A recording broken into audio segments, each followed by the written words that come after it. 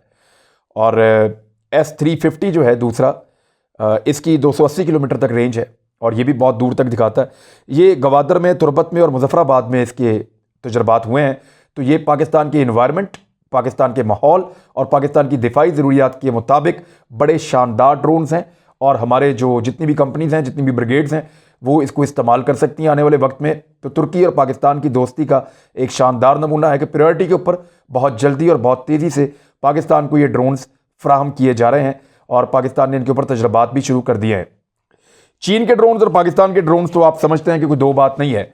पाकिस्तान और चीन जो करता है, दोनों चीज़ें मिलकर करता है।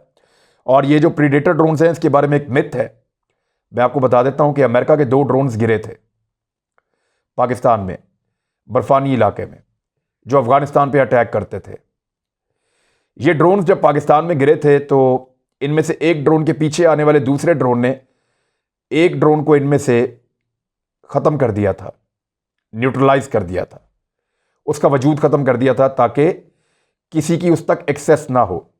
अमेरिका का अगर कोई हथियार गिर जाता है किसी जगह पे तो उस हथियार को वो फ़ौरन तबाह कर देते हैं, ख़त्म कर देते हैं, ताकि कोई दुश्मन उसको लेकर दोबारा उस जैसा हथियार ना बना ले। टेक्नोलॉजी बहुत एडवांस थी और किसी और के पास वो थी भी नहीं।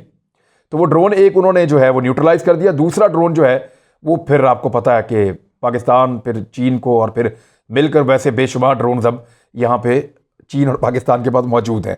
तो प्रीडेटर ड्रोन जिसको हम कहते हैं, ये बड़ी शानदार एक चीज़ है। और चीन के पास अब स्टेल्थ टेक्नोलॉजी भी है, जिस पे उन्होंने J-20 जहाज़ बनाया है, फाइटर जेट। तो बहुत कमाल टेक्नोलॉजी है और अब ये पाकिस्तान के पास मौजूद है। तो ड्रोन्स के हवाले से अच्छी खबरें हैं, कुछ तुर्की ने दिए हैं, कुछ चीन ने दिए हैं, और ये आने वाले वक्त में पाकिस्तान के लिए बहुत इंपॉर्टेंट है और इनके ऊपर लगातार इस वक्त प्रैक्टिस हो रही है, लगातार इनके ऊपर ट्रेनिंग हो रही है। एक और चीज़ भी होती है, जो ड्रोन्स को डिटेक्ट करने वाली जो सिस्टम है वो एक अलग चीज़ है। वो ऐसा नहीं है कि आपका जो ड्रोन्स को डिटेक्ट करने वाला सिस्टम है वो एयर डिफेंस सिस्टम के साथ मैच नहीं करता, वो अलग चीज़ है। तो वो सिस्टम भी तुर्की बड़ा शानदार बनाता है। तो ड्रोन्स डिटेक्ट करने वाले सिस्टम और उनको तबाह करने वाले सिस्टम तुर्की से पाकिस्तान हासिल कर रहा है, और उसके बारे में भी अभी इस वक्त नेगोशिएशन जब मैं आपसे बात कर रहा हूँ तो पाकिस्तान के और तुर्की के दरमियान चल रही हैं। तो ये कुछ शानदार चीज़ें थी दिफा के मैदान से, और पाकिस्तान की कुछ अचीवमेंट है कि ये जंग के अंदर अब ये ड्रोन्स फैसला कुन किरदार अदा कर सकते हैं और ज़बरदस्त हथियार के तौर पे आने वाले चंद दिनों में पूरी तरह से पाकिस्तानी फ़ौज के पास मौजूद होंगे। तो इस शोबे में पाकिस्तान को अगर किसी जगह पे कोई कमी मौजूद थी तो वो अब मौजूद नहीं है। अपना ख्याल रखिएगा, अपने इस चैनल का भी। अल्लाह हाफ़िज़।